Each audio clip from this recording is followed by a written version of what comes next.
గరిమల మించిన సింగారముల తోడను తిరువేదుల మెరసి దేవదేవుడు. శ్రీ వెంకటాచలాధీశం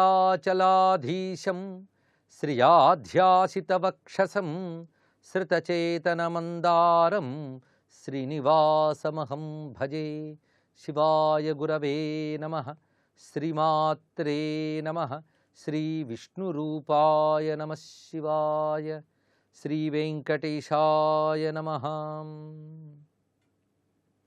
తిరుమలలోని శ్రీ వెంకటేశ్వర స్వామి వారి బ్రహ్మోత్సవాల విశేషంలో భవ్యమైనటువంటి సప్తమ దినం ఈ రోజున స్వామివారికి ఉదయం సాయంత్రం వాహన సేవలు సూర్యప్రభ వాహనము, చంద్రప్రభ వాహనము.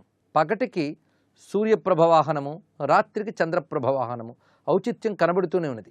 7వ రోజు అన్నగానే సప్తమం. ఈ సప్తమం అనేది సూర్య సంఖ్య. ఆ కారణం చేతనే ఈ రోజును ఆ తేజస్వరూపమైనటువంటి స్వామివారి ఆరాధన జరుగుతున్నది. ఈ బ్రహ్మోత్సవాలలో ప్రధానంగా బ్రహ్మ చేసిన ఉత్సవం అని ఒక అర్థము, ఇంకొకటి బ్రహ్మదేవునికి సంబంధించిన సంఖ్య 9. అందుకు 9 సంఖ్యతో ప్రధానంగా చేస్తూ ఉంటారు. ఇది సాధారణంగా 9 రోజులు చేసి 10వ రోజు శ్రవణ నక్షత్రం ఉండగా మొత్తం ఉత్సవాలు పరిసమాప్తి చేయడం జరుగుతున్నది. అయినప్పటికీ సరే ఈ ఏడాది మనకి 9వ రోజునే శ్రవణ నక్షత్రం రావడం వల్ల అక్కడికే పూర్తవుతున్నది. మొత్తానికి 9 అనేది బ్రహ్మ సంఖ్య. ఆ కారణం చేతనే 9 సంఖ్యతో ఆరాధన చేస్తే అది పరిపూర్ణత్వాన్ని పొందుతున్నది. బ్రహ్మ అంటేనే పెద్దది, గొప్పది అని అర్థం. బృహి అనే ధాతువు నుంచి బ్రహ్మ అనే శబ్దం పుట్టింది. బృహత్వాత్ బ్రహ్మణత్వాత్ అని.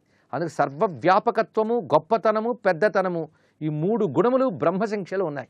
అందుకు 9 సంఖ్యతో ఆరాధన చేయగానే గొప్పగా చేసినంత, విస్తారముగా చేసినంత ఫలితం లభిస్తున్నది. ఆ కారణం చేతనే నవరాత్రులు, నవదిన ఉత్సవములు జరుగుతున్నాయి. అలాంటి ఈ బ్రహ్మోత్సవాల్లో మరొక అర్థం ఏంటంటే బ్రహ్మ చేసిన ఉత్సవము, 9 సంఖ్య. వీటితో పాటు 3వ అర్థము బ్రహ్మానందము కలిగించే ఉత్సవం కనుక బ్రహ్మోత్సవం అని అర్థాన్ని కూడా చెప్పారు. అంతేకాదు శ్రీనివాస పరబ్రహ్మ యొక్క ఉత్సవం కనుక ఇది బ్రహ్మోత్సవము. ఇది 4వ అర్థం. ఇన్ని అర్థములు భావిస్తూ ఇటు బ్రహ్మము అనే భావాన్ని, అటు సూర్యచంద్రాదులు యందున్న పరంజ్యోతి ఇతడే అనే భావాన్ని అద్భుతంగా ఆవిష్కరిస్తూ శేషాచలంలో ఉన్న బ్రహ్మోత్సవంలో సూర్యప్రభ వాహనంలో, చంద్రప్రభ వాహనంలో ఉన్న వెంకటపతిని ఆవిష్కరిస్తున్నాడు అన్నమాచార్య. ఈతడే ఈతడే సుండి ఎంత ఎంచి చూచినా చేతనే వరాలిచ్చి శేషాచలేశుడు. శేషాచల ఈశుడు అంటే శేషాద్రిపై ఉన్నటువంటి ఈశ్వరుడు, ప్రభు ఇతడు. ఇతడే సర్వోత్కృష్టమైన పరబ్రహ్మ అని ఎన్ని రకాలుగా ఆలోచించినప్పటికీ స్పష్టమవుతున్న అంశం ఇది. ఇతడు సర్వులకు వరాలిచ్చి అనుగ్రహించువాడు. ఇందులో 4 చరణాల్లో మొదటి చరణమంతా బ్రహ్మము అనే మాటతో చూపిస్తున్నారు. విశ్వరూపపు బ్రహ్మము, విరాట్టైన బ్రహ్మము, ఐశ్వర్యస్వరాట్ట సామ్రాట్టైన బ్రహ్మము, శాశ్వత బ్రహ్మాండాలు శరీరమైన బ్రహ్మము, ఈశ్వరుండై మహారాట్టై ఇందరిలో బ్రహ్మము. బ్రహ్మము అనగానే సర్వోత్కృష్టుడు, సర్వవ్యాపకుడు, అందరికీ గొప్పవాడు, అందరికంటే పెద్దవాడు అని అర్థాన్ని చెప్పుకున్నాం. అందుకు పరబ్రహ్మ, బ్రహ్మము ఈ నారాయణుడే. అయితే ఇందులో ఎన్ని రకాలుగా పరబ్రహ్మతత్వాన్ని వైదిక భావంతో ఆవిష్కరిస్తున్నారో అన్నమాచార్యుల వారు. విశ్వరూపపు బ్రహ్మము, విశ్వమే తన రూపముగా ఉన్నటువంటి పరబ్రహ్మ ఇతడు. అందుకే విరాట్ పురుషుడు అంటారు ఈయన్ని. అందుకే విరాట్ అయిన బ్రహ్మము. పైగా విశ్వంలో ఏ ఏ ఐశ్వర్యములు ఉన్నాయో అవన్నీ ఈయన స్వరూపమే గనక ఐశ్వర్య స్వరాట్, ఆ సామ్రాట్ అయిన బ్రహ్మము. మొత్తం ఈ చరణంలో ఈ రాట్ అనే శబ్దంతో 4 అద్భుతమైన విషయములు వస్తున్నాయి. విరాట్, స్వరాట్, సామ్రాట్, మహారాట్, మొత్తం 4. ఈ రాట్ అనే శబ్దము, రాజశబ్దము 2 ఒకటే. రాట్ అనగా ప్రకాశించువాడు అని అర్థం. విరాట్ అంటే వివిధములుగా ప్రకాశించువాడు విరాట్. స్వరాట్ అంటే తనంత తానే ప్రకాశిస్తున్నాడు, స్వయం ప్రకాశ స్వరూపుడు. ఈయనెవరు ప్రకాశింపజేయవలసిన అవసరం లేదు, అందుకు స్వరాట్ అన్నారు. ఇక సామ్రాట్, సామ్రాట్ అంటే సంపూర్ణముగా, సమగ్రముగా, సర్వాధికముగా ప్రకాశించేవాడు కనుక సామ్రాట్. మహారాట్, మహచ్చబ్దము శ్రేష్ఠత్వాన్ని చెప్తున్నది, ఆ శ్రేష్టముగా ప్రకాశించువాడు అని. ఇలాగా విశ్వరూపుడు విరాట్, సకలలోక ఐశ్వర్యములు తన స్వాధీనంలో కలిగిన స్వరాట్టు, సమ్రాట్టు, శాశ్వత బ్రహ్మాండాలు శరీరమైన బ్రహ్మము, సమస్త బ్రహ్మాండములే శరీరముగా కలిగిన వాడు. త్రిభువన వపుషం విష్ణుమీశన్నమామి అంటాం కదా. కనుకనే సమస్త బ్రహ్మాండములు ఆయన శరీరమునందే ప్రకాశిస్తున్నాయి. ఈశ్వరుండై మహారాట్టై ఎందరిలో బ్రహ్మము. ఈశ్వరుడు అంటే సర్వశాసకుడు అని అర్థం. అందుకే ఈయన మహారాట్టై ఇందరిలో బ్రహ్మము. ఇందరిలో బ్రహ్మం అన్నప్పుడు మరొక ప్రత్యేకతను చూపిస్తున్నారు. సర్వజీవులలో అంతర్యామిగా ఉన్నవాడు ఆయనే. సూర్యునిలో తేజము, సోమునిలో తేజము, శౌర్యపు టనలుని భాస్వత్తేజము, కార్యపుటవతారాల గనుగనే తేజము, వీర్యపుటు యజ్ఞభాగాల విష్ణునామ తేజము. మొదటి చరణంలో బ్రహ్మము అని చెప్పి రెండవ చరణంలో తేజము చెప్తున్నారు. సూర్యునిలో తేజము, సోమునిలో తేజము, ఈ రెండు వాక్యములే ఈ సూర్యప్రభవాహనం చంద్రప్రభవాహనంలో మనకు కనబడుతున్నది. సూర్యునిలో కనిపిస్తున్న తేజస్సు ఆ నారాయణుడే. యదాదిత్యగతం తేజో జగద్భాసయితైఖిలం యచ్చంద్రమసి యచ్చాగ్నౌ తత్తేజో విద్ధిమామకను భగవద్గీతలో చెప్పారు. అందుకే సూర్యుని యందు చంద్రుని యందు ఏ తేజస్సున్నదో అదే నారాయణుడు అని ఆ సూర్యమండలంలో చంద్రమండలంలో ధ్యానించాలి. ఆ భావం చెప్పడం కోసమే సూర్యప్రభవాహనం చంద్రప్రభవాహనం చూపిస్తున్నారు.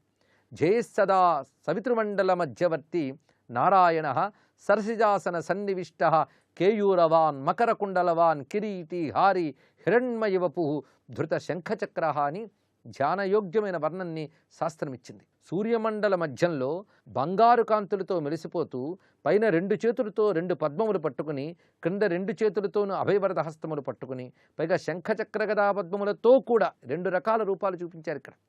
అలాగా హిరణ్మయ స్వరూపంతో ఉన్నటువంటి సూర్యమండలాంతర్వర్తి అయిన నారాయణుని ధ్యానించడం అనేది ఒక ఆగమ విధానం.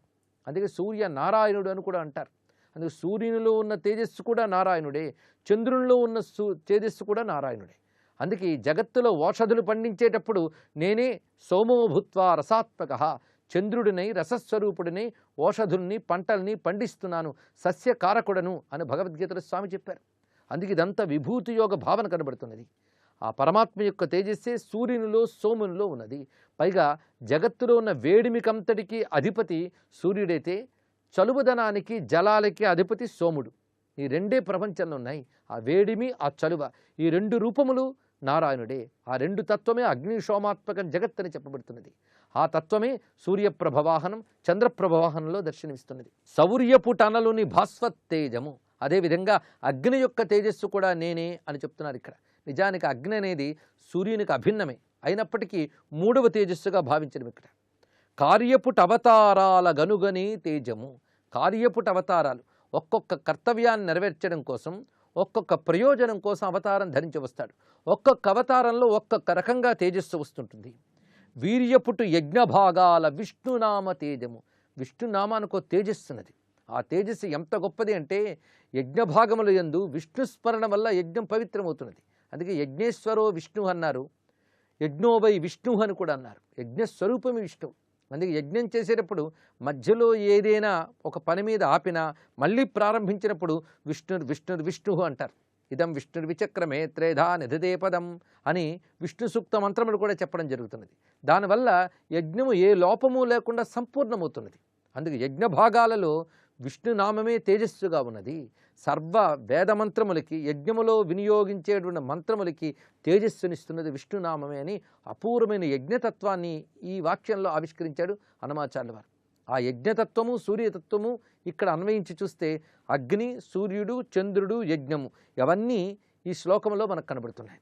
దీని యొక్క ప్రత్యేకత ఏమిటి అంటే యజ్ఞములు యందు ఇచ్చిన ఆహుతులన్నీ అగ్నిదేవుడు ఆదిత్య మండలంలోకి తీసుకువెళ్తాడు. అది తర్వాత వృష్టిగా కురుస్తుంది. ఈ వృష్టిగా కురిసినప్పుడు చంద్రుని యొక్క ప్రమేయం వస్తున్నది. అందుకే అగ్ని, సూర్యుడు, చంద్రుడు ఈ యజ్ఞముతో లోకం నడుస్తున్నది. ఆ యజ్ఞము ఏ వేదధర్మంతో నడుస్తున్నదో ఆ వేదధర్మాన్ని దెబ్బతీసేవారు రాక్షసులు. వారిని సంహరించి ధర్మాన్ని ప్రతిష్ఠ చేయడానికి స్వామి అవతరిస్తాడు. అందుకే కార్యపుట అవతారాల కనుగొనే తేజం అనేది కూడా ఇక్కడ చూపించారు. మొత్తానికి యజ్ఞతత్వానికి అవతారతత్వానికి సమన్వయం ఇక్కడ కనబడుతున్నది.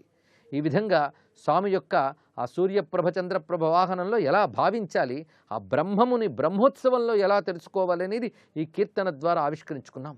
ఇప్పుడు క్రమంగా ఇంద్రకీలాద్రికి ప్రవేశిస్తే అమ్మవారి యొక్క భవ్యమైన మహాలక్ష్మి స్వరూపం దర్శనమిస్తున్నది. ఈ తల్లి యొక్క దివ్య రూపము సంపదల యొక్క సాకారము. సృష్టిలో ఒక శోభ, ఉత్సాహము, ఆనందము, సంతోషము, పవిత్ర గుణాలు ఇవన్నీ కూడాను వింటేనే చాలు ఎవరికైనా ఆనందం కలుగుతాయి. అలాంటి ఆనందము, శోభ, పవిత్ర గుణాలు, దివ్య గుణాలు, వీటన్నిటి యొక్క సాకార స్వరూపమే అమ్మవారు. అందుకే ఆవిడ సుశీల అని, ఐశ్వర్య రూపిణి అని, శుద్ధ సత్వ శుభాకృతి అని చెప్పబడుతున్నది. పైగా తల్లి పద్మస్వరూపిణి.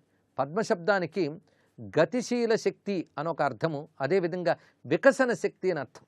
అమ్మవారు వికసించిన జ్ఞానానందముల యొక్క రూపము. పద్మము ఐశ్వర్యానికి ప్రతీక. అందుకు ధర్మము, జ్ఞానము ఈ రెండిటినీ తెలియజేసే ఐశ్వర్య శక్తిని పద్మం అంటారట. ధర్మ జ్ఞానాదిభిర్యుక్తం సత్వం పద్మమిహోచ్యతే అని చెప్పారు ఇక్కడ. ధర్మజ్ఞానముల యొక్క శక్తే పద్మమని చెప్పబడుతున్నది. అందుకే పద్మముపై కూర్చుని పద్మములు రెండు చేత్తో పట్టుకుని వరద అభయ ముద్రలతో ప్రకాశిస్తూ ఉన్నటువంటి పద్మాదేవి కమలాదేవి అని మహాలక్ష్మి. దశమహావిద్యల్లో ఈ మహాలక్ష్మిని కమలాత్మిక అని కీర్తిస్తారు. కమలే ప్రసీద అంటే చాలా అదే మహాలక్ష్మి మంత్రం అవుతున్నది. ఆ కమలే అనే మాటల్లోనే విశేషమైన ప్రకాశం ఉన్నది. అలాంటి భవ్యమైన మహాలక్ష్మి స్వరూపము యొక్క అవతారం అమ్మవారు ధరించారు. ఎందుకంటే లోకానికి ఐశ్వర్య రూపంతో రక్షణ కల్పించడానికి, పోషణ కల్పించడానికి.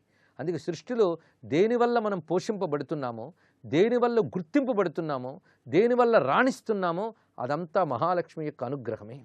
ఆ తల్లి చూపు పడితేనే ఐశ్వర్యములు లభిస్తున్నాయి. ఆ కారణం చేతనే లక్ష్యతే దృశ్యతే విశ్వం స్నిగ్ధ దృష్ట్యా యయానిశం అని దేవీ భాగవతంలో లక్ష్మీదేవి మాటకి అర్థం చెప్తున్నారు ఇక్కడ. ఏ తల్లి తన యొక్క దయాపూర్వకమైన చూపులతో లోకాన్ని కాపాడుతున్నదో ఆ తల్లి లక్ష్మి. అమ్మ చూపులతో లోకం నడుస్తుంది. ఆ చూపులు ఏవయ్యా అంటే ఈ సూర్యచంద్రాత్మకమైనటువంటి చూపులతోనే అమ్మ ఈ జగత్తుని కాపాడుతున్నది. సూర్యుడి నుంచి వచ్చే కిరణాలు, చంద్రుడి నుంచి వచ్చే కిరణాలు అమ్మ కంటికాంతులే. ఇలా జగమంతటిని నడుపుతున్నటువంటి ఆ మహాలక్ష్మి రూపిణి అయిన పరాశక్తికి నమస్కరిస్తూ సర్వం శ్రీనివాసార్పణమస్తు.